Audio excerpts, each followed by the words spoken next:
morning, everyone.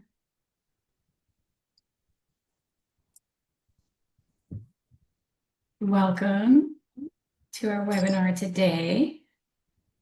I'm going to give it a little bit of time as folks come in. If you've been with us before, you know this is the drill. We just kind of give everyone time to grab your coffee and settle in.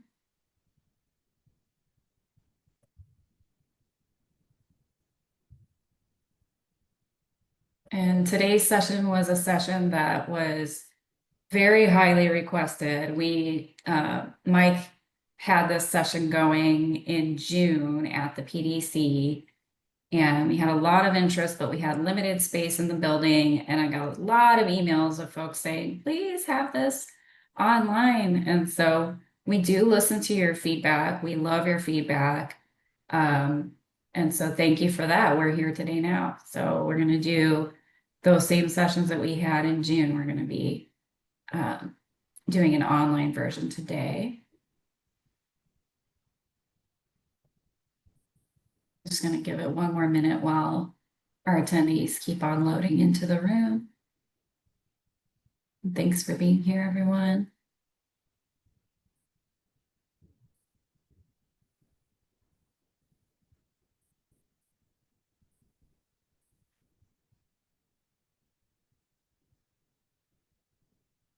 We'll get started in just a minute.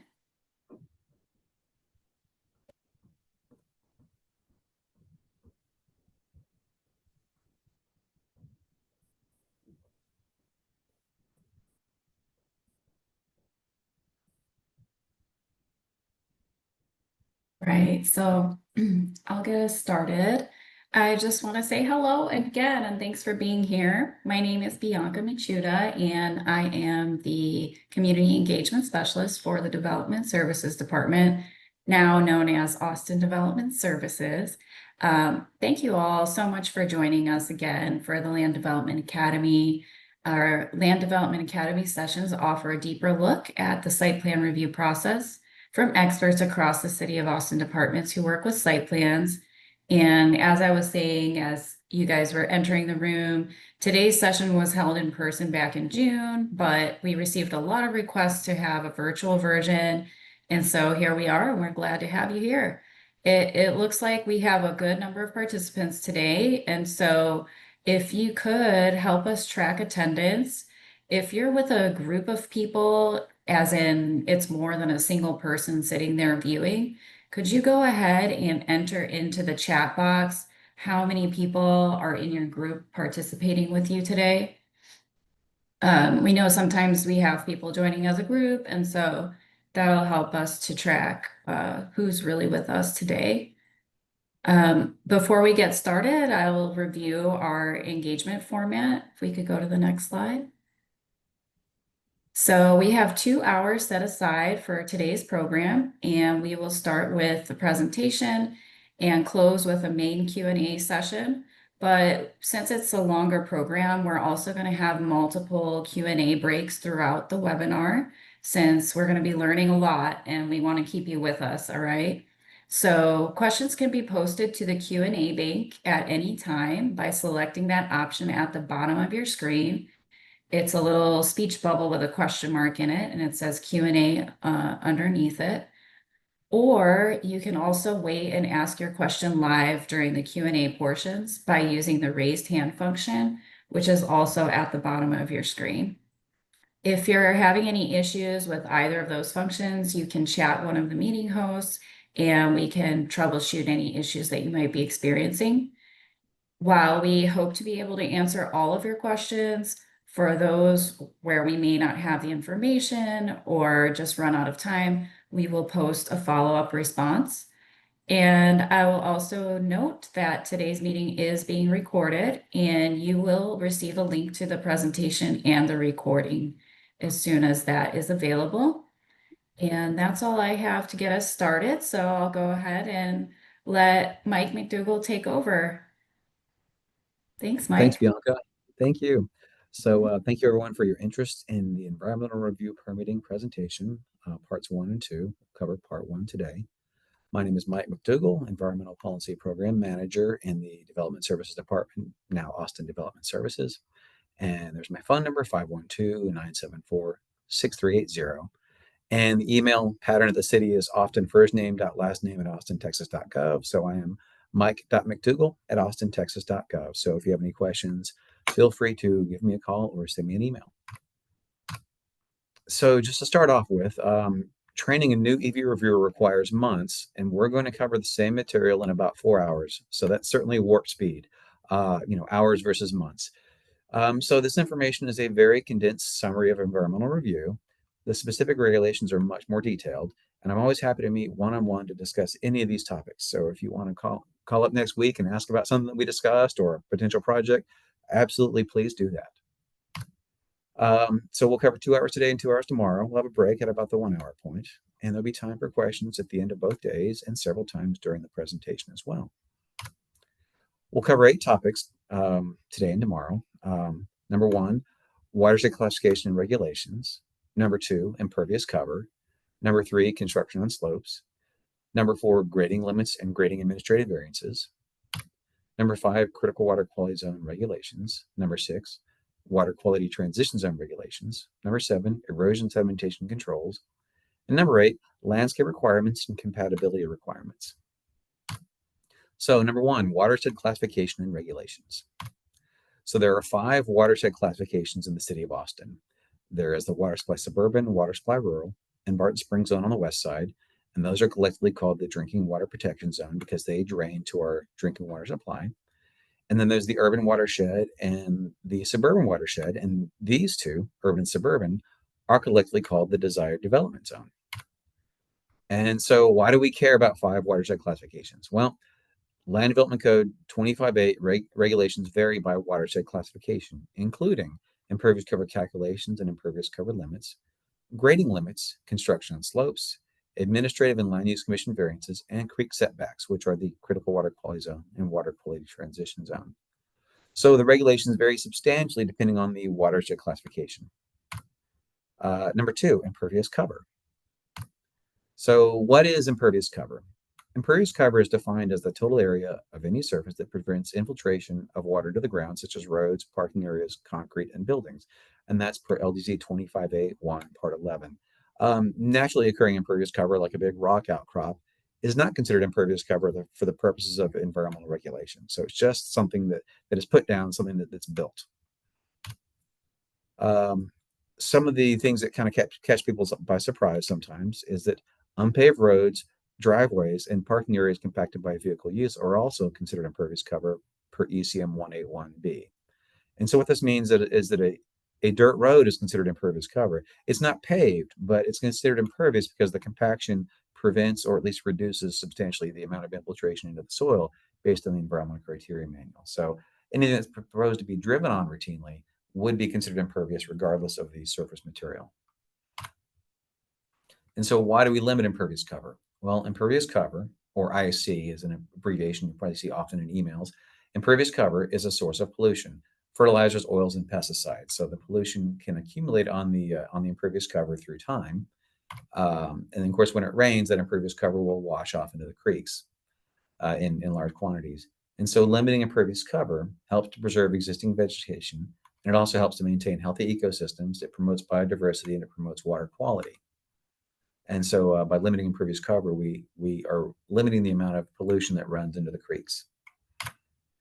The Land Development Code has zoning impervious cover and watershed impervious cover limits. So LDC 25.2 describes zoning impervious cover limits.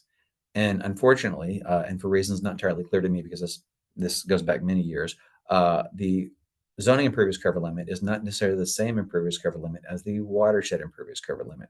So 25.2 might say the zoning impervious cover limit is 90%, but then 25.8 might say, well, no, it's actually 40%. And so the following information pertains to the watershed impervious cover limits per LDC 25.8. And again, just to remind you, there are 5 watershed classifications, the 3 western and the urban core and the eastern suburban. And in the urban watershed classification, per LDC 25.8.372, there is no watershed impervious cover limit. So So downtown area, no watershed impervious cover limit. Instead, 25.8.372 points to the zoning impervious cover limit. So it basically, in this one watershed only, it says whatever the watershed impervious cover limit is equal to the zoning impervious cover. Or to put it probably a more sensible way, the zoning impervious cover establishes the watershed impervious cover limit in the urban watershed classification. And the site plan reviewer applies the zoning impervious cover limit.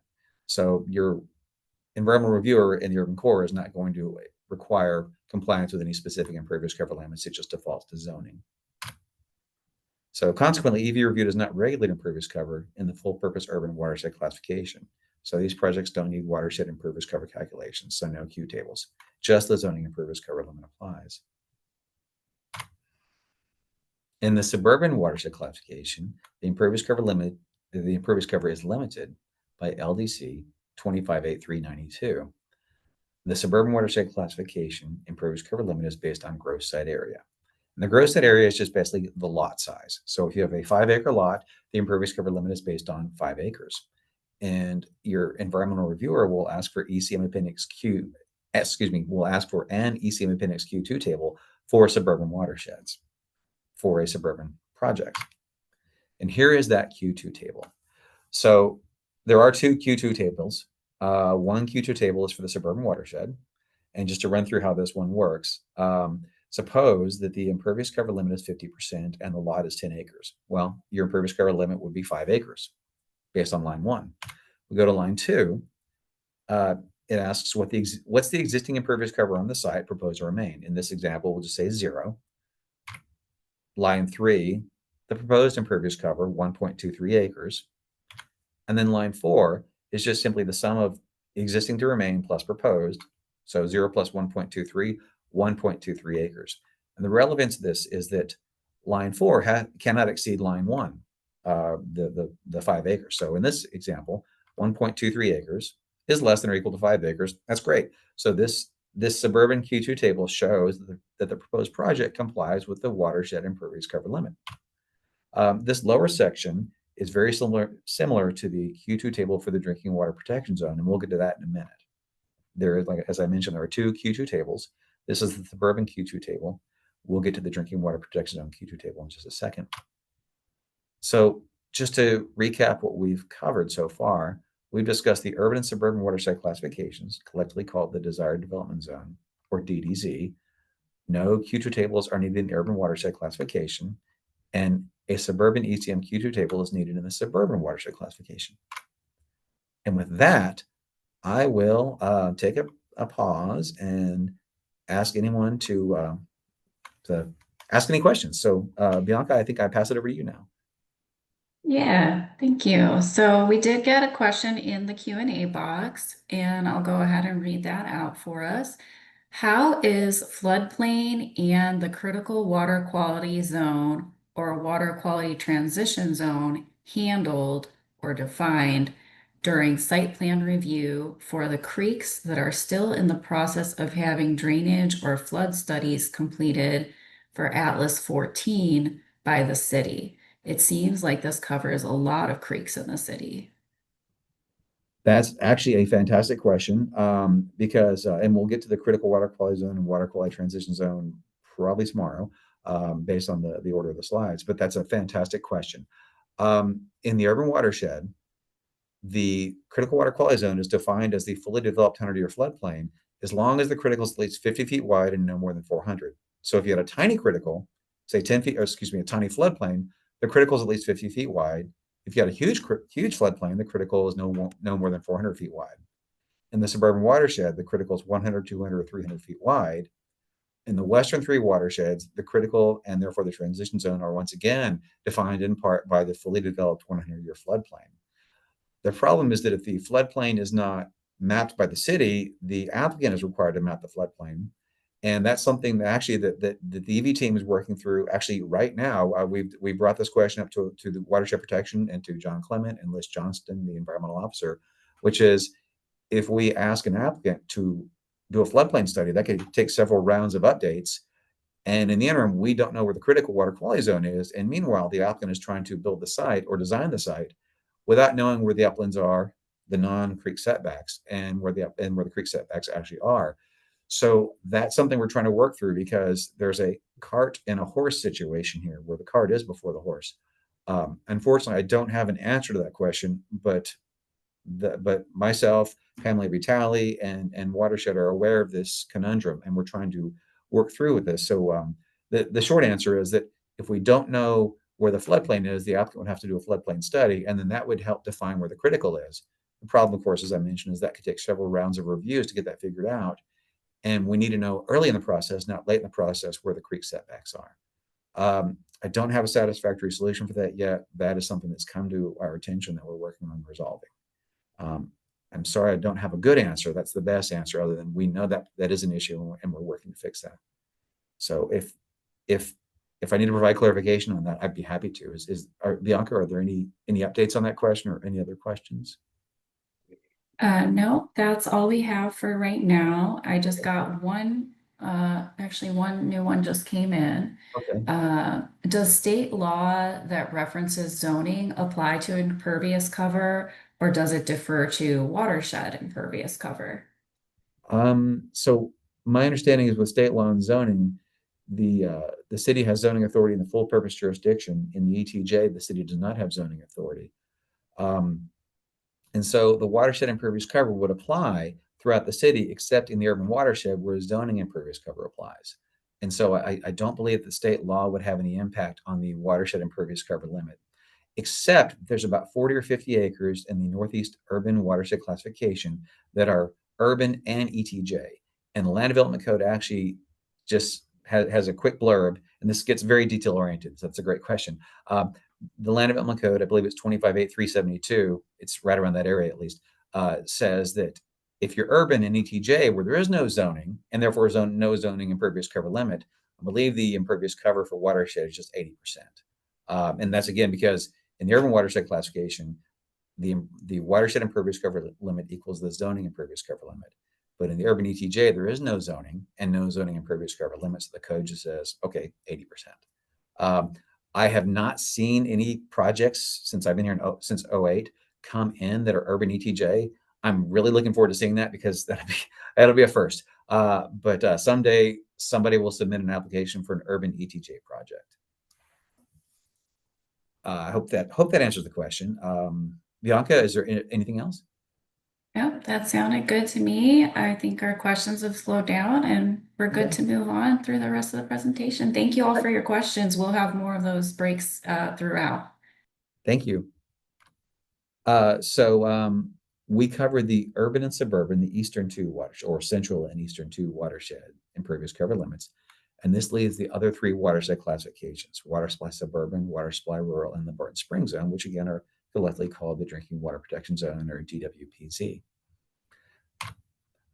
So in the DWPZ, the impervious cover is calculated using net set area rather than gross set area. You might recall a few minutes ago I said in the suburban watershed, the lot size is the gross site area, and the impervious cover is based on the lot size. Well, in these three western watersheds, the net site area is used to define the impervious cover limit, and that is calculated with the ECM Appendix Q1 table. So what in the world is that?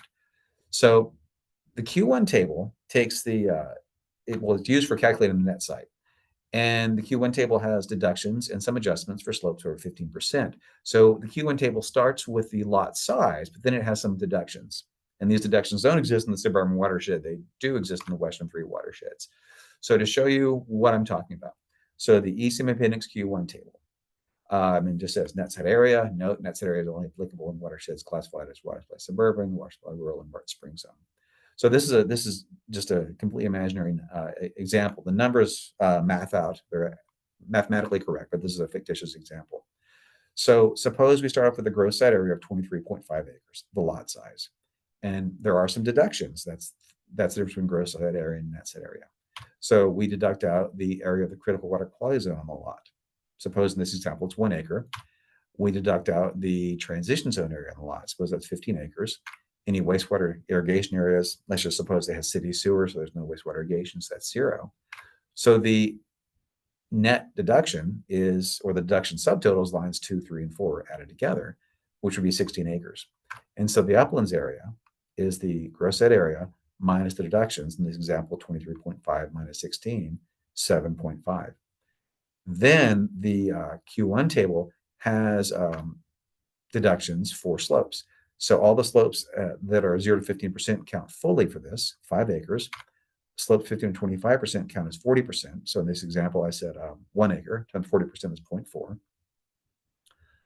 Line 9, uplands areas from 25 to 35%, suppose that's 1 acre times 20%, that counts as 0.2. Anything over 35% doesn't count.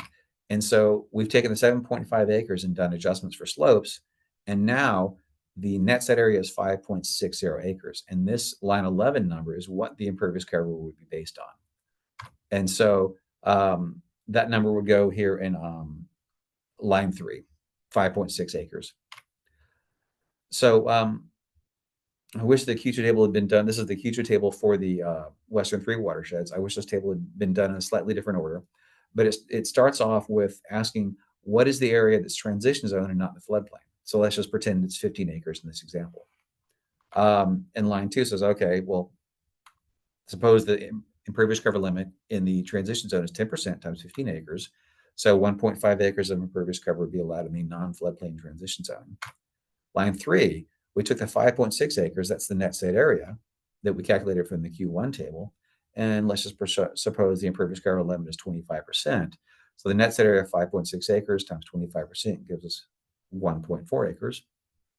And the total impervious cover allowed on the site would be the sum of lines 2 and 3. And then line 5, so line 4 gets us, line 4 gets us the allowable impervious cover. The bottom half of the Q2 table, or bottom portion of the Q2 table, speaks to the proposed impervious cover, or the impervious cover that will be on the site. So in this example, existing impervious cover proposed to remain 1 acre, proposed new impervious cover is 0. The subtotal will be 1 acres, and that's the non-floodplain transition zone. And then so we have line 5C is 1 acre. The allowable is 1.5 acres. That's great. 1 acre is less than or equal to 1.5 acres. So what this does is shows that the impervious cover in the non-floodplain transition zone does not exceed the limit. Line 6A, existing impervious cover proposed to remain, suppose it's 0. And then somebody wants to add 1.4 acres. Okay, great. So the subtotal, line 6, is just 0 plus 1.4. So that's the amount of impervious cover that's not near the creeks. So 1.4 acres. Well, the limit is 1.4 acres as well, based on our calculations. And that's fine because the uplands impervious cover limit is 1.4 acres. The proposed impervious cover is 1.4 acres. 1.4 is less than or equal to 1.4. So what this shows us is that the proposed impervious cover with this project doesn't exceed the limit. And then line 7 is just simply the total, 2.4 acres. I'd mentioned this earlier about that bottom half of the suburban Q2 table. And this section of the Q2 table is the same for all the watersheds except urban. We don't ask for a Q table in the urban watersheds. And the purpose of this portion of the Q table is to demonstrate construction on slopes requirements. And we'll cover the construction on slopes requirements in a few minutes. But basically, filling out this table, line 9, it's asking what acreage of slopes are from 0 to 15%. Line 10, it's asking what acreage of slopes are from 15 to 25. Line 11, what acreage from 25 to 35%. Line 12, over 35%. And then line 13 is just the sum of lines 9 through 12. So it's just asking for a breakdown of the slopes on site. How many acreage in each slope category? And then this next column asks for the acreages of buildings and other impervious cover based on slope category. And the reason we ask for this is that once we are on slopes over 15%, development gets very limited. So this table is basically saying, are you proposing any buildings on slopes over 15% or over 25%, over 35%? And that way we can see by looking at the table if the impervious cover proposed is on slopes greater than 15%. This is just a percentage category, and the reason is part of the code says that slopes from 15 to 25% can have some buildings, but it's very limited.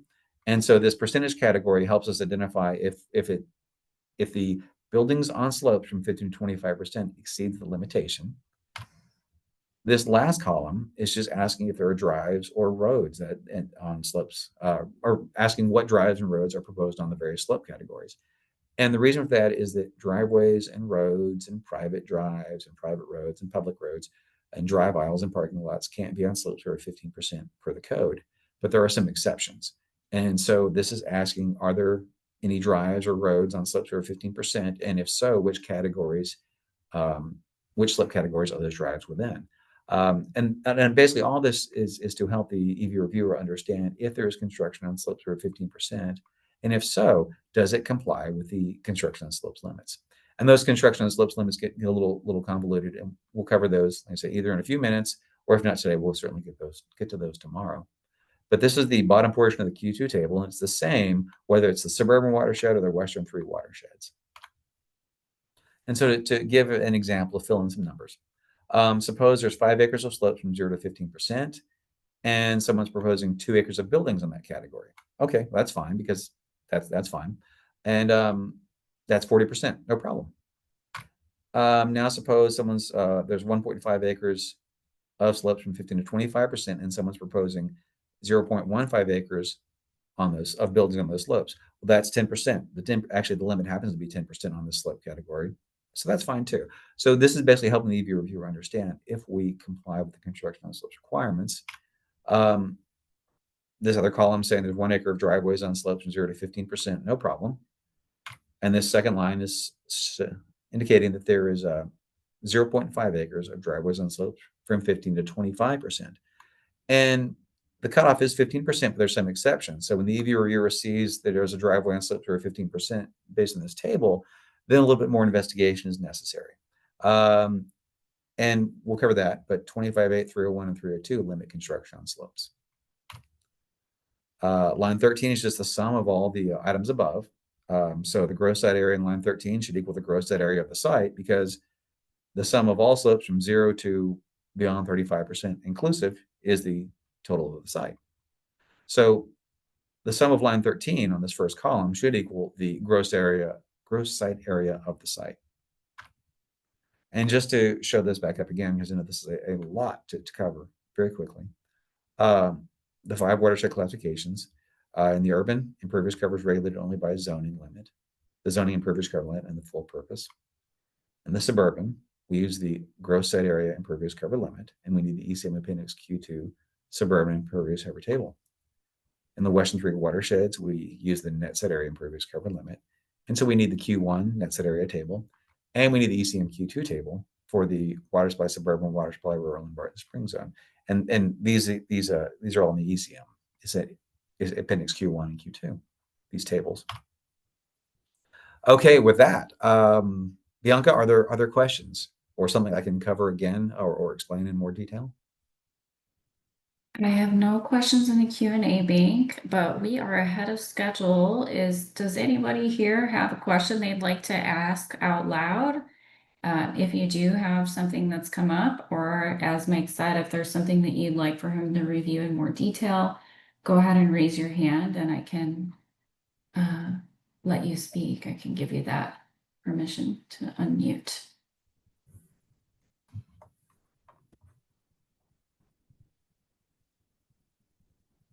I haven't received any more questions. I don't see any hands up. So I think we're okay to continue on. I know we originally said we were going to take a break in about maybe 20 minutes, but so we're ahead of schedule.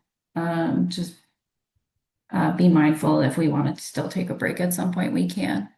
Okay, excellent. So all this talk of impervious cover brings up, of course, the question, what are the watershed impervious cover limits? In those Q table examples, those were just imaginary numbers. They were just numbers that were mathematically simple to work with. And so we'll cover the actual impervious cover limits in the 5 watershed classifications. So again, urban, no watershed impervious cover limit for the full purpose, just a zoning impervious cover limit. And that's in 25.8.372. So easy peasy from an environmental review point of view. In the suburban watershed classification, LDC 25.8.392 establishes the watershed impervious cover limits. And I believe there's about 14 different limits based on the situation. So it's not something that can be easily memorized. I would just recommend looking at 25.8.392 each time. The impervious cover limit in the suburban watershed varies from 45 to 80%. And this depends on whether it's ETJ or full purpose, the project type, if it's commercial, single family, or multifamily, and the specific watershed within the suburban watershed classification. The recharge zone watersheds have a slightly lower impervious cover limit. That's the Lake Creek watershed, the Raton watershed, the Buttercup watershed, the Pressure Creek watershed, and so I think I might have said that wrong. Lake Creek watershed, Raton watershed, uh, Buttercup watershed, Brushy Creek watershed, and South Brushy Creek watersheds. So these 5 have a lower impervious cover limit. And again, these are based on the gross set area, so we wouldn't use a Q1 table. The water supply suburban classification watershed limits are in 25.8.423.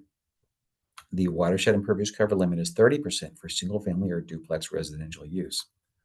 For commercial and multifamily or mixed use, it's 40%. So if somebody's building a gas station, if somebody's building, say, apartments on the second floor and retail on the first floor, that'd be multifamily. Well, that'd be a mixed use. Multifamily residential is just straight up apartments. And then 25.8.423 says that if it's a public mobility project in the right of way, the impervious cover limit is 65%. The watershed impervious cover limit is 65%. And this is based on net set area, so a Q1 table is necessary. And for environmental review, there are essentially, I think this is probably a good time to point this out. There are essentially 3 types of uses: single family, multifamily, or commercial. Now, there can be the public mobility and the mixed use and all that. But if somebody's proposing a gas station, EV review would apply the commercial impervious cover limit. If somebody's proposing a library, we'd use the commercial impervious cover limit because it's not a place where someone would live. So essentially, if it's not a place where someone would live, we just default to commercial. Let's see. If it's mixed use, well, I suppose I'm looking at it, it's 40% either way. So simple enough. Water supply rural, it's the watershed impervious cover limits are in LDC 25.8.423. This one is a little bit more complicated. I wish the city had changed this a long time ago. Rather than a percent impervious cover limit, it's a density. And so what in the world does that mean? Well, in the water supply rural watershed classification, the density limit is 1 unit for every 2 acres with minimum lot size of 3/4 of an acre for single family or duplex use. So if somebody wants to propose a single family use, you can only have 1 house for every 2 acres, and the minimum lot size is 3/4 of an acre. So if you had 4 acres, you could have 2 units, but one lot could be 3.25 acres, another lot could be 0.75 acres. So there's a density and a minimum lot size. A little bit confusing. I much prefer the percentage. Or to put it another way, for a single family or duplex use, you must have twice the acreage based on the quantity of units proposed. So if I want to propose 10 units, I'd have to have 20 acres. And each lot has to be at least 3/4 of an acre in size. And these numbers are based on the net set area yet again. So we look at the Q1 table, look at the net set area, and then say, okay, whatever the net set area is, that would dictate how many units could be developed. That's for single family and duplex. Now, for commercial, multifamily, or mixed use, it's 20%, so a little bit simpler. And then it's 55% for a public mobility project in the right of way. So water supply rural is unique in that it's the only watershed classification that has that strange density requirement for single family and duplex use. The 5th of the 5 watershed classifications is the Barton Springs zone, and the impervious cover limits, the watershed impervious cover limits, are described in 25.8.5.14. And rather than based on use, it's based on the recharge zone classification and watershed. So in the Barton Springs zone, if you're over the Edwards Aquifer recharge zone, the impervious cover limit, the watershed impervious cover limit, is 15%. If you're in the Barton Springs zone, in the Barton Creek watershed, and in the Edwards Aquifer contributing zone, the watershed impervious cover limit is 20%, and everywhere else is 25%. And so in the Barton Springs zone, it's going to be 15, 20, or 25%. And this is also based on net set area. So again, we'd have to use the Q1 table. And so that brings up something that happens quite often. What if a project is exceeding the watershed impervious cover limit? Unfortunately, there is not an administrative variance option to increase the watershed impervious cover limit. There are 4 possible solutions if a project is exceeding the standard watershed impervious cover limits. And so those 4 are, number 1, I would say first, check 25863 and ECM 181. These describe in detail what is considered impervious cover. So first, I would say, okay, if we're over the limit, let's be sure we actually have counted impervious cover appropriately. We haven't called something impervious that actually is pervious by the code and criteria. So for example, trails in a right-of-way or sidewalks in a right-of-way or in a public easement are considered pervious regardless of what they're made of. So if you have a trail and it's in a public easement and it's concrete, it's still considered pervious for the watershed impervious cover limits. That same trail or sidewalk, say in a parking lot or just on private property, is impervious. So the use of the trail dictates whether or not it's pervious. A little bit strange, but I think the idea is to not ding people for building trails. So the important though, the takeaway, the important thought is to check code and criteria and be sure that something isn't counted as impervious on the Q table that we should be counting as pervious. We want to be sure that something's not getting counted incorrectly. The second solution, if something's exceeding the watershed impervious cover limit, is to consider Kavanaugh credits. Um, so the Kavanaughs owned a salvage yard off of Spicer Springs Road, right next to a creek. It had been there for decades. I think it preceded the environmental regulations by a number of years. In exchange for cleaning up the site and revegetating it, the city granted the Kavanaughs impervious cover credits that they can sell to people. The city doesn't have any input into the Kavanaugh price or anything like that. So the Kavanaughs set the price. They sell impervious cover credits to people. And what does that mean? Well, there are some requirements, and so in order to qualify for Kavanaugh credits, a site can't drain to the Jollyville Plateau salamander habitat. It can't be in the Barton Springs zone, and there are additional limits for sites built without a permit that are trying to become compliant. That is, if somebody built a site over the limit and then they're getting a permit after the fact, there's additional limits. But in general, a new project, if it qualifies for Kavanaugh impervious cover limits, a person can buy enough credits from the Kavanaugh family to increase the watershed impervious cover by plus 10%. So, for example, if your limit were 20%, a person could buy enough credits from the Kavanaughs to bump the watershed impervious cover limit to 30%. This doesn't change the zoning limit, but it could give a potential out for someone that's just a little bit over their watershed impervious cover limits. I've seen people use this, and it certainly it can make the impervious cover limit concern go away pretty easily. A third possibility is to consider a transfer of development intensity. And the basic concept is that if somebody dedicates land for preservation to the city or an entity approved by the city, and then they can increase impervious cover limit on a nearby property. And so the impervious cover limit increases based on the quantity of land dedicated in the watershed classification. So basically, if somebody has, say, 10 acres that they want to dedicate for preservation, and they don't build on it, then in exchange for dedicating that land, adjacent property can have an impervious cover bump or a limit on the a bump on the impervious cover limit. Now, there's some caveats with this. I would say please call environmental review before acquiring land to be dedicated. And the reason is the Watershed Protection Department needs to approve of the land to be dedicated, has to accept the land to be dedicated. So please do call before buying any land you plan to dedicate. Per code, the dedication must be approved by the Watershed Protection Department, and this is not applicable in the Barton Springs zone. Unfortunately, the name transfer development intensity is a little bit of a misnomer. It's not moving unused impervious cover from one lot to another. Like suppose I have 5 acres of unused impervious cover on one lot because I didn't build it all out. The code doesn't allow somebody just to transfer that 5 acres of unused impervious cover to another lot. So that this transfer of impervious cover concept is not just moving unused impervious cover from one lot to another. It is instead dedicating land to the city or an entity approved by the city, and in exchange for that, there can be a bump to the impervious cover limit on a nearby property. And the last option, and this one is I would save this for the last. It's probably the most challenging one, is to pursue a variance or an SOS amendment. So a person can request a land use commission variant to increase a watershed impervious cover limit. In the Barton Springs zone, it would be an SOS amendment. Variances must be approved by the land use commission, and SOS amendments must be approved by city council. So I would I would characterize this one as probably a very challenging one, especially if it were in the Barton Springs zone and required an SOS amendment. And with that, we yet again covered a lot of information with impervious cover. So Bianca, are there any questions? Yes, I got a question here from Okay. Jennifer. Does the transfer land have to be in the same watershed as the land to be developed with extra impervious cover?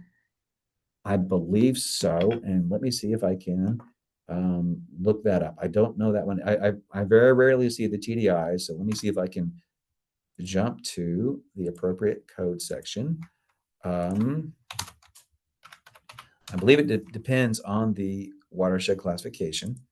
Um, And Jennifer's clarifying to avoid interbasin diversion. That's a good question. Interbasin diversion would not come into play for this situation. Interbasin diversion in 25.8.365 speaks to grading in a right on a watershed boundary such that the drainage patterns change. And so if you imagine, the the watershed boundary usually is a local topographic high point. If somebody grades that and moves that high point, the drainage patterns would change. And so it would change how much water drains to the two watersheds on each side of this boundary. And so the transfer development intensity doesn't change the drainage patterns, but that's what interbasin diversion speaks to. And so interbasin diversion would not be a concern in that situation. However, there are some requirements, and I think they vary by watershed classification. Let's see. So in the suburban, an applicant may transfer development intensity to a receiving tract that is within the same watershed classification as a transferring tract. This limitation does not apply if the transferring and receiving tracts are both owned by the applicant and are separated only by property that is also owned by the applicant. So in the suburban watershed, you could transfer across a boundary if the applicant owns the property all the way from here to there across the boundary. Let's see. And then water supply suburban. Let's see here. That's in 25.8.424.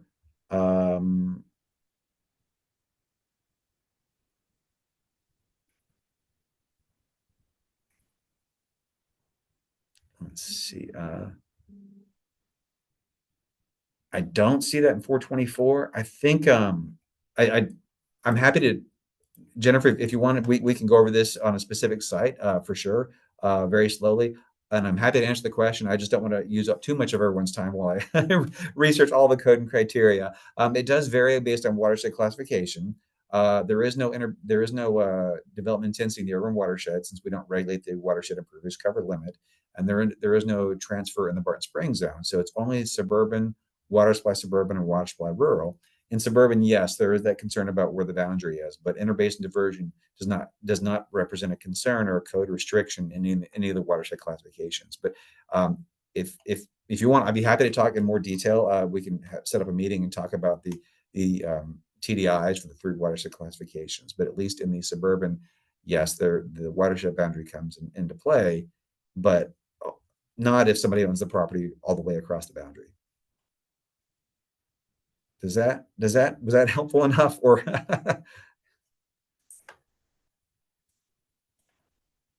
Well, Jennifer, if you do want, I see I got a thank you from her. Yeah. Okay. So Okay. I think that means we're good.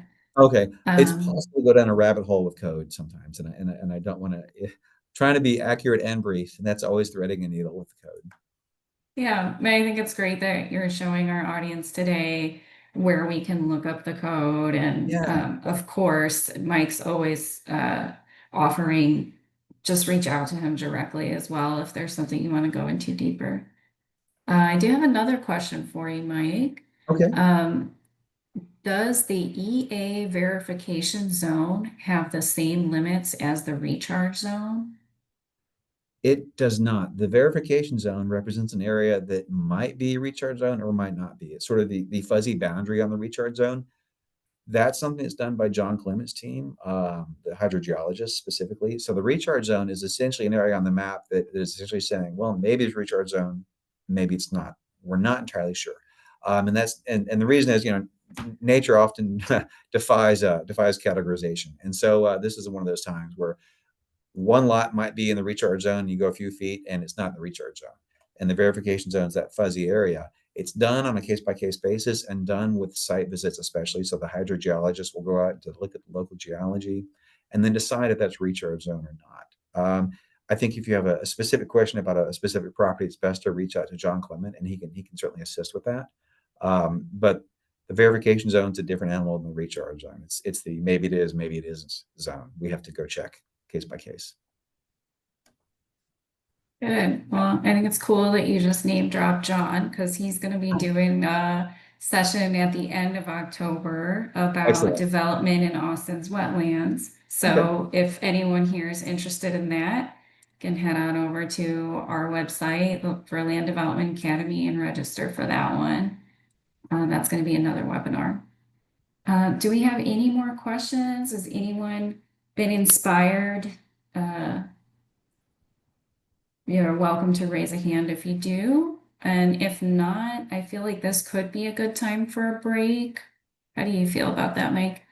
That sounds great. Thank you. All right, well, we'll go ahead and take a short break. It's 11:46, so we'll come back around 11:56 and we'll resume, right?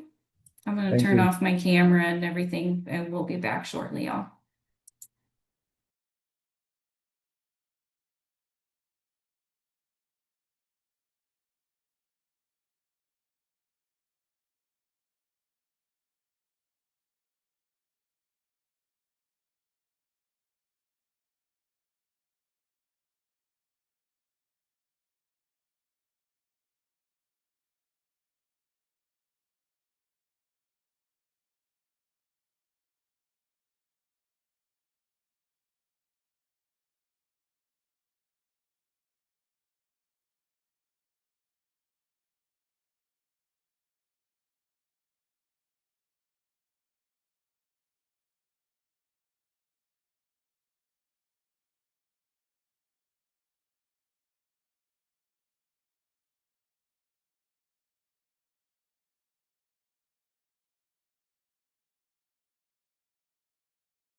Everyone. We'll get started again in just a few more minutes. I want to give everyone time to come back from their break.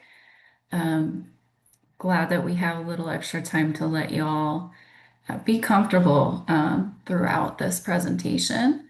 And I know I keep saying thank you for the questions, but um, really do appreciate the participation. It makes it so much nicer to have this be interactive and we can for this session. So um, while we're waiting, I want to drop in the chat the website in case you have not yet visited the Land Development Academy website. That's where you can see what's coming up and you can register for more classes. Like we said, John Clement is going to be giving a presentation at the end of the month. We're also still going to be doing Tree Smart. I think that's sometime before the end of the month, and that one's going to be in person at the Permitting and Development Center. So if you want to meet us in person, we're also going to be doing a coffee chat that afternoon. Let me double check what day that is. I think it's October 22nd. Yeah, so October 22nd, we have the Get Tree Smart session at the Permitting and Development Center. And then immediately after that, from 1 to 2 p.m., we're going to be having a coffee chat. It's just going to be kind of a casual setting where you can come and have coffee in person. I think, Mike, are you going to be there for the coffee chat? If I'm invited, I'll be there. I booked it. I hope I invited you. You're Almost definitely certain. invited. Okay, then I'll be there. So yeah, we'll have a bunch of our subject matter experts at the Permitting and Development Center just hanging out. You know, can chat about whatever you'd like.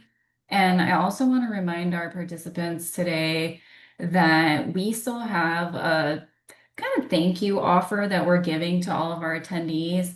Well, I guess not all of our attendees, but for those who've attended 4 or more Land Development Academy sessions, you're eligible for a Land Development Academy coffee mug. And so those are limited supply. The branding is going to be phased out, so it's kind of cool if you can get a Land Development Academy mug. It's like, you were there from the beginning type thing. So this was our first year starting it. But I also want to reassure you that we're gonna keep doing that. Throughout the as supplies last, right? So I anticipate that that offer will probably continue into next year, and our classes are definitely going to be continuing in 2026. So keep your eyes open. We'll as always, we'll just be announcing new classes in our newsletter, um, and it's always going to be on the website. So. I see a question came through the chat from Scott. Will TreeSmart have any digital media available if we can't attend? Yes, we should be able to still share the slide deck with y'all. And I email out to those who were present, but anyone who was not present, you can just check the Land Development Academy website on the resources tab. And that has a whole list of all the classes that we've had so far, all the slide decks, all the recordings. TreeSmart probably won't be recorded, but we will provide the slide deck at the very least. So, good question. And I think that means most of our people should be back in the room if we want to go back into our presentation mode. Sure, I can answer Jennifer's question with confidence now. Sure. The codes, the TDI, the transfer development intensity, is not applicable in the Barton Springs zone, but it is in the other 3 watershed classifications. And in all 3 classifications, the code does say an applicant may transfer development intensity to a receiving tract that is within the same watershed classification as the transferring tract. This limitation does not apply if the transferring and receiving tracts are both owned by the applicant and are separated only by property that is also owned by the applicant. And so, yes, if you can transfer across watershed boundaries, I've never seen it done. It's rarely done anyway, but you can if the owner owns the property all the way across the boundary. And again, the interbasin diversion 25A365 does not come into play because that speaks to change in the drainage pattern such that water goes to a watershed classification it didn't go to before. And with that, let's see here. I will begin sharing my screen. And let's see. Apologies for the fast forward here. It jumped back to the beginning. Okay, this is where we were. So Bianca, is my PowerPoint showing? Yeah, you've got us on a Q&A break. I think we're looking there. We're on a new, we're at We had number just 3, construction on Yep, slopes there it is. limits. There you go. Yep. Okay, perfect. So the third category is construction on slopes limits. And the code reference for that is 25.8.301 and 302, and the criteria reference is ECM 1.8.2. And it's important to point out that the construction on slopes limits are based on existing conditions. Um, when I mentioned construction on slopes and during a review, the applicant said, well, we're not building on slopes. We're going to grade the slopes to be flat, and then we're going to build on them. So I'm not building on a slope. That's a fair point, but the intent of the construction slopes limits is to shift construction away from existing slopes to preserve the natural character. And so when we say that construction on slopes is limited, the idea is to move the construction off the steeper slopes. So we want to keep the hill country hilly.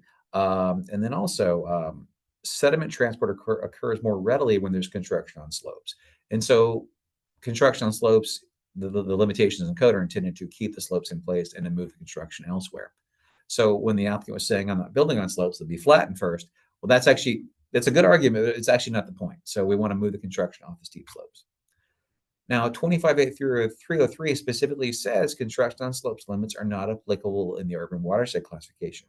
So here again, the watershed classification matters. If in the other 4 classifications, the construction on slopes limits exist. No construction on slopes limits in the urban watershed classification. For the construction on slopes, we ask, and the code also criteria says that contour should be based on a 2-foot interval. So the slopes exhibits should be calculated using a 2-foot interval. So sometimes your environmental reviewer will ask for a construction on slopes exhibit, and that should be based on a 2-foot interval as well. If a 1-foot interval might have some slopes that are 2 feet, well, sometimes the slopes go away and then we don't have to worry about them. There are some exceptions to construction on slopes for driveways, drive aisles, like in parking lots, public roads, and private roads. So drives and roads are only allowed on slopes over 15% if providing primary access to at least 5 residential units or 2 flat contiguous acres. So what in the heck does that mean? So the construction on slopes regulations say that driveways and roads may not be built on slopes over 15%. And then the code says, except. So you can't build a road on slopes over 15% unless you're accessing at least 5 residential units or at least 2 flat contiguous acres. And so if you had a driveway going over a 20% slope and you're accessing 1 flat contiguous acre, that wouldn't meet the exception. But if you're accessing, say, 10 apartments and crossing steep slopes to get there first, that would meet the exception.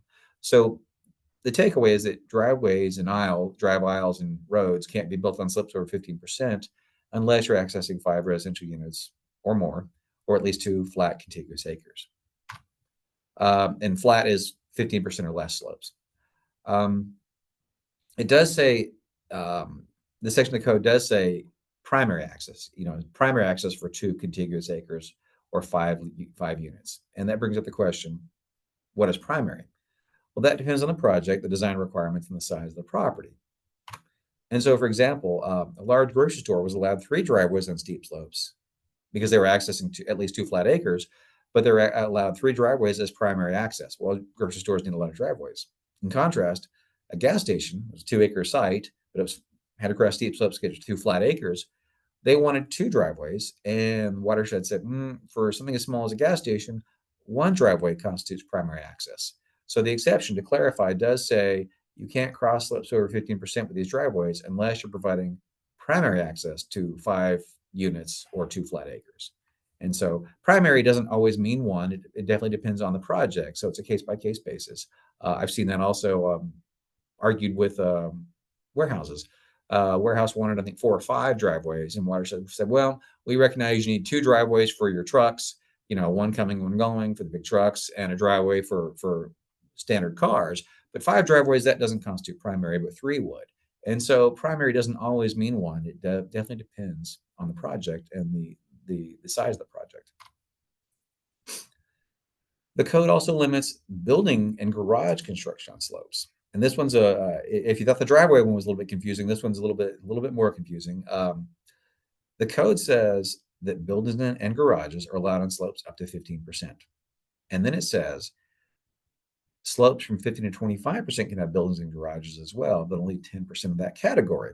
So a lot of percentages here to keep up with. So to put that in something a little more simple terms, suppose a project has 1.5 acres of slopes from 15 to 25%, then 10% of that, or 0.15 acres, could have buildings on it. So a building or a garage is allowed on slopes up to 15%, and then 15 to 25%, 1/10 of that can have buildings or garages on it.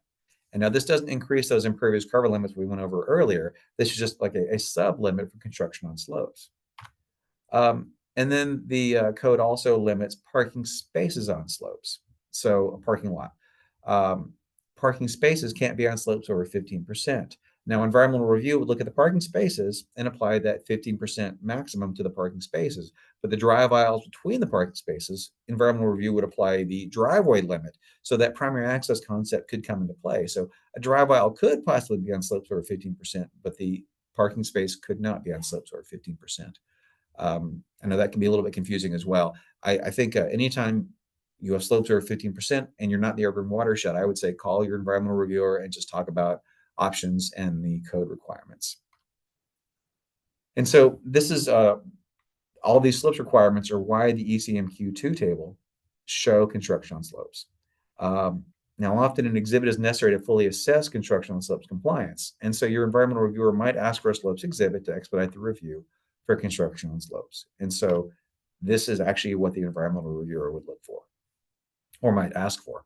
So, and this should be based on a 2-foot interval. So this shows slopes from 0 to 15, 15 to 25, 25 to 35, and over 35%. And so we would look at this and say, okay, well, we see there's a driveway crossing steep slopes. When you go from the right of way across the steep slopes, are we then meeting that primary access requirement with the driveway? We would look and see, are there any buildings on steep slopes? And if so, how steep and what percentage of the slope has buildings on it? And then we'd look to see, are there parking spaces on these slopes? So in this example, I can see, there's drive aisles, no buildings on slopes really, no parking spaces on slopes really. So now the environmental reviewer would be tasked with unraveling with the applicant what constitutes primary, and after we cross for primary access, and after we cross those steep slopes, do we then access the 2 flat contiguous acres? So this, with a site like a warehouse, it can certainly be very complicated, but it's something that environmental reviewer and the engineer can talk about and try and figure out a path forward on. A common mistake is that the slopes information provided here doesn't actually match the slopes information in the Q2 table. So, for example, the first column, or first line, line 1, says minimum slope 0%, maximum slope 15 square yards, 237,000 square yards. Well, that 237,000 square yards should match the numbers presented for that same slope category in the Q1 and Q2 tables. Sometimes it doesn't, and so that's probably one of the more common mistakes with the slopes exhibit. It doesn't match the Q1 and Q2 table, and that's where your environmental reviewer is probably going to make a comment saying, I can't work this out because it doesn't match up, which is the right data set. We need to get a consistent data set. So just that's probably just an easy way to avoid a round of updates. Unfortunately, there is no administrative variance option for construction on slopes. Some requirements can be varied administratively. Unfortunately, the construction on slopes requirement cannot be. In contrast, grading limits can be varied grading limits can be subject to administrative variance, and we'll cover that in a minute. But the grading limits can also vary based on the slopes on the site. So your environmental reviewer might ask for a slopes exhibit to also show grading over 4 feet. So now we're asking for the grading and slopes categories and a footprint of the plan set on top of all that. And this can create a very busy exhibit. And sometimes we might ask for some adjustments to the exhibit to facilitate the review process. And this brings up, well, why do we limit construction on slopes? And as I mentioned earlier, there's greater runoff during construction on steeper slopes. So it's less stabilized soil. It's more difficult to establish vegetation on steeper slopes. And we want to preserve the natural character. So we want to shift the construction off the steep slopes And the most notable example is Barton Creek Mall, where that was a slope and they just kind of lopped off the hilltop to make a nice flat area. And if that's repeated over and over, of course, the hill country would drastically change. And so with that, that is the construction on slopes requirements. And Bianca, do we have any questions on slopes? I don't see any questions right now. Okay. Give it a couple seconds. Does anyone have any questions they'd like to voice? Feel free to raise your hand if you do. Okay, I think we're okay to keep going. Okay. Excellent. So I mentioned a minute ago the grading limits and the grading administrative variances. There are some administrative variances for the grading limits, and there are grading limits as well, and we'll cover those. So the grading limits are in LDC 25.8, 341, and 342. Those are also based on existing conditions, and cut and fill are collectively called grading. This is not applicable in the urban watershed classification per 25.8, 341, and 342. So no construction on slopes limit in the urban watershed classification, and no grading limit in the urban watershed classification. Most of the cut regulations, 25.8, 341, are identical to the fill regulations in 25.8, 342. They're almost identical, but not entirely identical. Where are they identical? So both cut and fill are the same when it comes to grading within a building footprint. Within a building footprint, grading is not limited. Outside the building footprint, grading is limited. And we'll cover that as well in a minute. Cut and fill are also the same when it comes to public right-of-way. Cut and fill are not limited within a public right-of-way. And that's, of course, because roads need to be made to be flat for safety in vehicles, things like that. Cut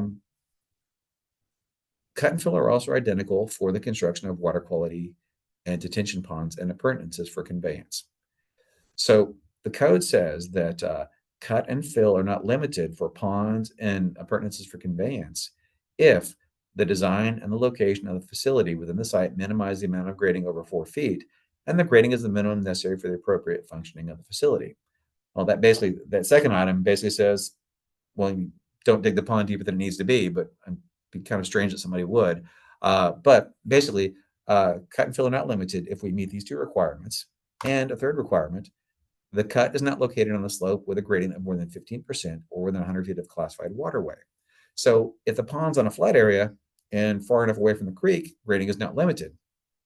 But if we're on a slope of 15% or more, or too close to the creek center line, then the grading is limited to 4 feet based on the code. And so this is why your environmental reviewer might ask for a slope exhibit and grading information to be shown in the same exhibit, because if the pond is proposed on slopes over 15%, then we have a grading limit of 4 feet. If the pond is not on slopes over 15% and far enough away from the creek, grading wouldn't be specifically limited. Continuing on where the cut and fill are identical. Cut and fill from 4 to 8 feet are allowed for construction of a multi-use trail if the grading over 4 feet is not located on a slope with a grade of more than 15% or within 100 feet of classified waterway. So that we just saw that with ponds. So then the grading over 4 feet is located in public right. Excuse me. I'll speak to that one again. That first bullet point a little bit more closely. So that first bullet point is identical to the pond requirement, except that the pond requirement says you can grade over 4 feet as much as you need to for the pond to function. This says you can grade 4 to 8 feet, only up to 8 feet, but the requirements are the same. Not on steep slopes, not too close to the creek center line. And then the next item is the grading over 4 feet has to be in a public right of way or public easement, so it has to be a public trail. So that is to say, a person couldn't call a sidewalk in just a parking lot, a private parking lot, a trail, and get their 8 feet of grading. So it's got to be a public trail, and then the trail has to be designed in accordance with the ECM. And so the idea is that the trail could have grading up to 8 feet if it's not on slopes that are too steep and not too close to a creek, and if it's a public trail. And the idea is to give a little bit more latitude so that trails can be designed to be more flat and more pedestrian friendly. And yet there's another requirement for driveways. So public street, grading on the public street is absolutely not limited. If it's a public street, there's no grading limit. But if it's a private driveway, it's limited to 4 feet, except grading from 4 to 8 feet is allowed for construction of a private street or driveway necessary to provide primary access. So the code kind of starts to repeat its own requirements here and there. So we talked about primary access for steep slopes. Well, now the code says, well, you can grade up to 8 feet if it's necessary to provide primary access for a private driveway or private street if we comply with the construction on slopes and if the grading over 4 feet is not within the critical water quality zone. The problem was that the code said that the driveway can be built on steep slopes, and AFD wanted the driveway to be graded so it's flat, and then EV review said, oh, can't grade over 4 feet, and so the applicant was caught between two conflicting requirements. Grade it to make it flat, but don't grade over 4 feet. So this code revision was added to allow grading up to 8 feet in situations where driveways on steep slopes are allowed. So the idea was to alleviate the contradiction where AFD wants grading and EV review is saying don't grade over 4 feet. So now this says, okay, well, if you're on steep slopes, then grading up to 8 feet would be okay. But you have to meet that primary access requirement. Can't be within the critical water quality zone. The grading over 4 feet has to be the minimum necessary to comply with safety access requirements and the horizontal and vertical requirements of the transportation criteria manual, and there has to be no other feasible alternative. So the idea is there's no way to design out of the requirement. We meet the primary access for slopes, and it's the minimum grading necessary beyond 4 feet to meet the design requirements. Can't be in the critical, and the maximum grading would be 8 feet.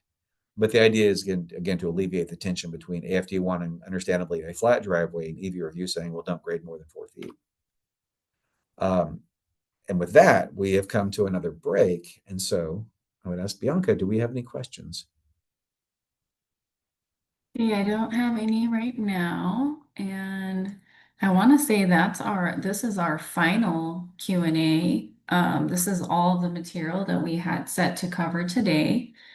And so I want to give it at least a couple more minutes in case anyone has any last questions. We'll also be doing part two tomorrow at the same time and place. Well, you have a unique login for that, but if you haven't registered for part two, we'll be covering the last four topics that Mike went over at the beginning of the presentation. Um, Actually, Bianca, I'm so, so sorry to interrupt. I think we still have the cut and fill are different. That was where all the cut and fill are identical in code. And we still have where cut and fill are different. oh, I'm sorry, Yeah, my I'm sorry apologies, to interrupt y'all. you. Yeah, we're not done yet. I thought we were there. We have so many Q&A breaks, I got a Yeah, little lost. yeah, I'm sorry to So interrupt you. So anyways, we don't have any questions right now, so I okay, guess we okay. can continue through, and I apologize for my Okay. mistake there. Okay, sorry about that. So cut and fill can be very complicated. I would say please read 25.8, 341, and 342. It'll say cut and fill are limited, and then it'll say except, and then it has essentially exceptions to the exceptions. So it can certainly be very challenging. So we discussed where cut and fill are the same. Here is where cut and fill are different. So cut is not limited for a swimming pool. Obviously, people don't fill for it to build a swimming pool. So, or typically they wouldn't. I guess you could just berm up a big dam, but cut is not limited for a swimming pool. That doesn't include the deck, but of course people want pools deeper than 4 feet. So the code says cut for a swimming pool is not limited. There is no corresponding language for fill over 4 feet for construction of a swimming pool. So this is where cut and fill are different. The code goes on to say fill is not limited in a rail line right of way. It doesn't say anything about cut for a rail line right of way, just fill. So this is again where cut and fill are different. So there is no corresponding language for cut over 4 feet in a rail line right of way. So I would say please do read the code. If you have grading questions, definitely reach out to EV Review. The cut and fill provisions of the code have items about quarrying, mining, and landfills, and these are not identical. And I think if you have a quarry or a mining operation or landfill, it's probably best just to reach out to the environmental reviewer because it can get very complicated. But both sections speak to quarrying, mining, landfills, and they have different words, different requirements. Another example where somebody might cut is to install a pipeline. Well, actually, pipeline installation is not considered grading because the trench is going to be backfilled to approximately pre-construction topography. So, somebody will trench so many feet to put in the pipeline and then bury it back in, and it's the net change is about zero. So pipeline construction, even though there's a lot of cutting and filling, since the net change is zero, is not considered grading for the purposes of regulating cut and fill. There is an administrative variance provision for grading.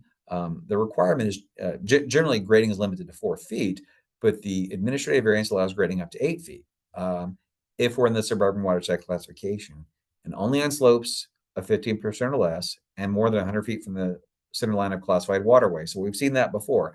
But if you're in the suburban watershed classification, you can ask for an administrative variance for grading up to 8 feet if you're on slopes less than 15% and more than 100 feet from a classified waterway center line.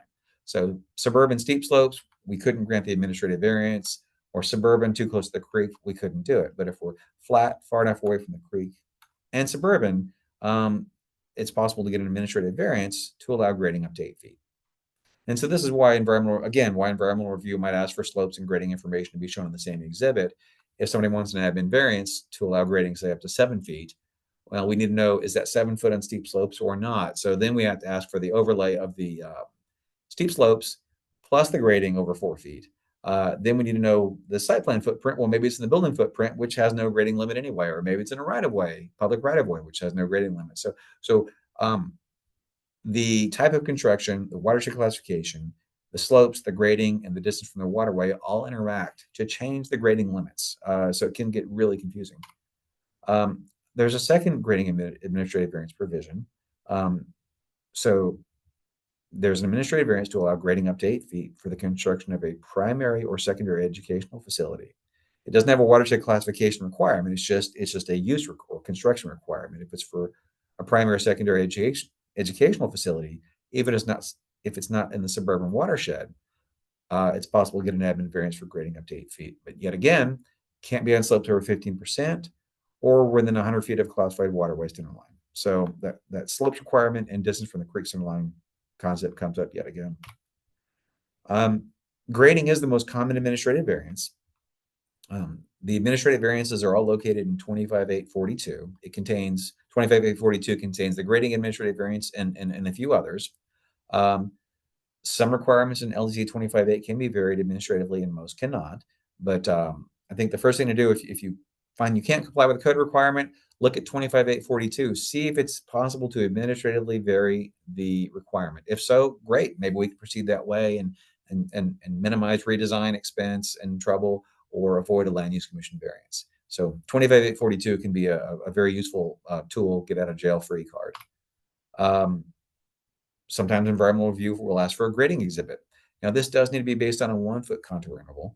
And so in this image, we've asked that the building footprints not show grading. So that's why there's these kind of blank windows with kind of grading all around them. Grading within a building footprint is specifically not limited per code. So best just not even to show it on the exhibit because it's not relevant, it's not regulated. If somebody were to show the grading with the building footprint, it actually made the exhibit a little bit more difficult to read and assess for code compliance. This is a warehouse. In this one, they were proposing grading or cut down to about 24 feet and fill up to almost 23 feet. And so a lot of cut and fill happens with warehouse projects. I would say if you have a warehouse project, reach out to environmental review as soon as you know you have that project so we can figure out how to make the grading work. Warehouse projects have the unique situation where grading within the building footprint isn't required, but the building can be hundreds of feet long. Well, one end of the building might have grading just a few feet outside the footprint. The other end might be 20 feet. So it can be very confusing and challenging to work through with warehouse projects due to the nature of the project. So grading limits can vary based on the critical water quality zone proximity. And so EV review might also ask for the critical water quality zone to be shown in the grading exhibit. So yet again, now we're asking for more information, slopes, grading, footprint overlay, grading depths. So it can be a very busy exhibit, but unfortunately it's necessary to sort through all that to get to code compliance. And why do we limit grading? Well, more grading, especially fill, has a greater potential for soil to run off. So we have the potential for soil to run off the site and end up in the creeks. And we also want to preserve the natural topography of the land. And with that, I think, Bianca, this is we are officially now at the last slide for today's portion of the presentation. All right, thank you. Yep. Thanks, everyone. I did get a question in from Lee. Go ahead and read that. Because you referenced the center line for grading limits within 100 feet, can we assume that the wider the creek, the closer and greater allowances in feet are applicable, or perhaps giving no restriction? Did you say that it does not apply near the critical water quality zone? So that's a good question. So the code says that generally grading is limited to 4 feet. And then a lot of times there are provisions to go over 4 feet, say for pond construction or an administrative variance or driveways or trails, but they say you can't be within 100 feet of a classified waterway center line. And so most watershed classifications, the minimum critical water quality zone is 100 feet. And so if somebody wanted to grade over 4 feet, but they're within 100 feet of the center line, that typically wouldn't be allowed. So yes, if you're within 100 feet of a classified waterway center line, the option to go over 4 feet of grading is substantially limited. If it's a larger creek, well, the critical is going to be much wider, and the construction associated with that grading probably wouldn't be allowed anyway. So, for example, if you had a 300-foot wide critical, and somebody wanted to grade to put a parking lot in, well, even though you might be 150 feet from the waterway center line, you're still within the critical water quality zone. And grading for the parking lot construction wouldn't be allowed because the parking lot wouldn't be allowed in the critical water quality zone. So that 100-foot minimum covers the minimum size critical water quality zone. If it's more than 100 feet, but a larger critical, you're probably still in the critical water quality zone anyway, and the grading wouldn't be allowed whether it's 4 feet or 8 feet. So what isn't caught by that 100-foot minimum distance is caught by the wider critical water quality zone construction prohibitions. Does that make sense? Made sense to me. Yeah, Okay. there's some overlap there. That's Yeah, good. it is. Yeah. And we'll cover criticals tomorrow. Yeah, for sure. Okay. Any other questions here? Feel free to raise a hand or drop anything in the chat. This is your last chance today to have your burning questions answered live. But again, you'll have another opportunity if you join us tomorrow. I think we will give a little bit of time at the beginning of the session tomorrow to kind of answer any questions from today before we get started tomorrow. Um, I guess if there aren't any other questions, that will conclude our meeting today. Again, all of our attendees are going to receive a link to today's meeting materials, and we'll also include responses to any of the questions from today's meeting. We'll send out a Q&A summary at some point. It might take us a week or two to get all that transcribed for you. And if you do find that you have an additional question that you didn't have an opportunity to ask, you can always email us. You can see Mike's email there at the bottom, or you can also email dsdcommunications@austintexas.gov, and we'll be happy to get you the information that you need. I also want to post a link to our post engagement survey. If you could please take a minute and let us know how you thought we did today. We, again, love your feedback, always want to hear more. And again, if you haven't visited the Land Development Academy webpage, there's the QR code and a link in the chat. So you can register for any of our future classes, and you can also see any of our recordings and materials from past classes there. So thank you all again for being here. And Mike, do you have any closing words for us? No, other than just a question for you, Bianca. We had one more slide. Oh, no, we don't. That was it. I thought we had one more slide showing code references, but that's at the end of tomorrow's presentation. So nope. Just thank you, everyone. See you tomorrow. All right, until tomorrow, everyone. Thank you.